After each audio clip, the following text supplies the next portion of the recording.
Olá, pessoal. Eu sou Urbano Ziles, o autor do livro Desafios Atuais para a Teologia. Eu fui aluno, fiz meu doutorado em teologia, minha graduação na Alemanha. Fui aluno de Karl Rahner, Johann Baptist Metz, Joseph Ratzinger, ainda jovem, E depois o meu orientador de tese foi o hoje cardeal Walter Kasper. Qual foi o objetivo desse livro, Desafios Atuais para a Teologia? Na teologia, hoje temos desafios que são antigos, mas as respostas dadas a problemas de outrora não servem mais para hoje. Por outro lado, na teologia, nós também temos perguntas novas, para as quais não se encontram respostas na Bíblia, nem nos livros de teologia, respostas prontas, que é preciso elaborar à luz da fé e da revelação. No livro, esse livro apresenta 10 capítulos sobre temas diversos. O primeiro é a teologia e comunicação na sociedade do conhecimento científico. Vejam, se até o final da Idade Média, quem determinava a cultura era a filosofia, e depois na Idade Média a teologia, hoje é a tecnociência. As conquistas da ciência resolvem muitos problemas para nós humanos, mas também colocam novos problemas a serem refletidos. E para esses também a filosofia escolástica não dá respostas prontas. E hoje vivemos no mundo da imagem, a linguagem para falar ao povo. Nós falamos nas nossas igrejas e ali muitas vezes temos dificuldade para tornar o nosso discurso relevante para as pessoas que nos ouvem.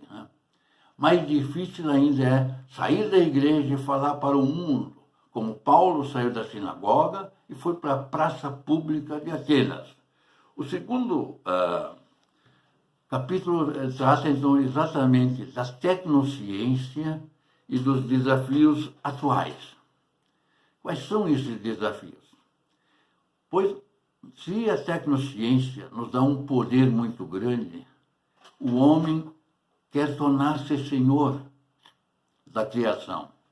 E, com isso, ele explora. A tecnociência nos dá poder, mas não somos deuses.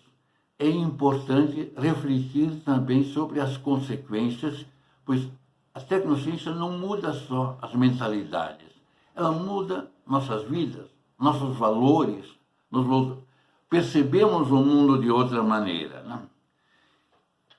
O terceiro capítulo é sobre a liberdade acadêmica e a ética na universidade. A universidade é uma instituição medieval, e ela, na Idade Média, nasceu como um lugar onde havia liberdade para expressar até heresias, e examiná-las. A Inquisição não tirava a liberdade nas universidades, a liberdade acadêmica. Mas a liberdade deve ter ética. E hoje nós vivemos numa sociedade em que o que muito nos falta é exatamente ética na vida. O quarto capítulo é sobre racionalidade e espiritualidade. Vejam, o mundo da tecnociência é determinado pelos objetos sensíveis, pela empiria, pela experiência. Mas nós não somos só matéria, só corpo. Nós também somos espírito. E as ciências empíricas não nos dão um sentido para a nossa vida espiritual. Esse nós devemos procurar em outro lugar, ou na filosofia, ou na fé. Depois, o quinto capítulo é a sacralidade da vida.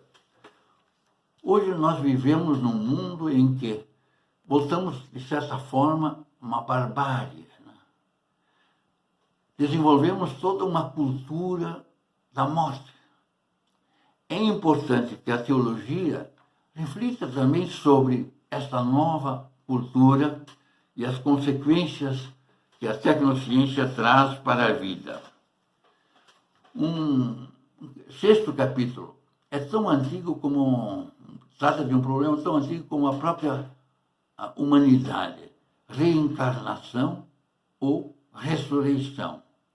Esses são problemas que surgem na filosofia, a metamorfose dos gregos no Oriente. Quais são os argumentos que o cristão tem para defender a ressurreição e de não a reencarnação? Né? Um outro problema que surgiu na piedade, porque muitas vezes na piedade, na prática, nós exercitamos e fazemos coisas sem refletir. A prática, às vezes, antecede a reflexão. E esse problema se chama adorar ou venerar imagens. Se nós vivemos hoje num mundo pluralista, não só no campo das culturas, mas também nas religiões, é preciso ter consciência que só adoramos a Deus.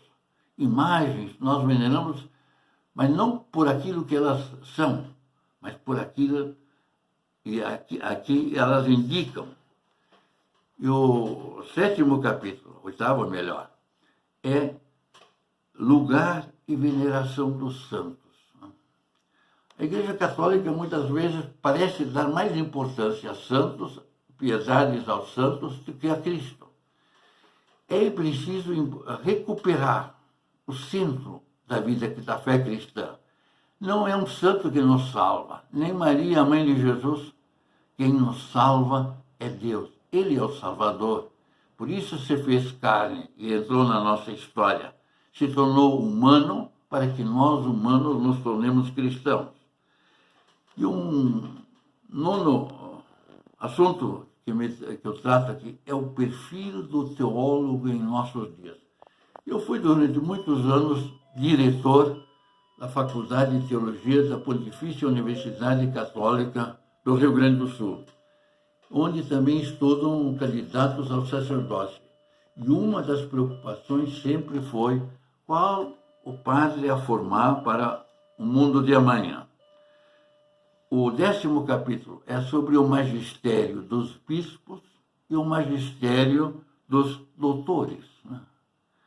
Afinal, também o doutor, como diz a palavra, vem de ensinar, docere, tem a missão de ensinar.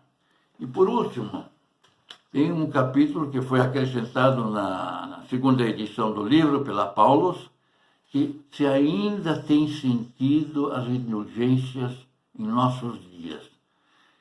E este capítulo foi acrescentado só na segunda edição. Se alguém estiver interessado em ler esse livro e perguntar onde posso adquiri-lo, ora, em todo o país existem, sobretudo nas capitais, as livrarias da editora Paulus. O livro é editado pela editora Paulus e está à venda nas livrarias da Paulus e provavelmente também nas Paulinas e em outras livrarias católicas. Até uma próxima vez.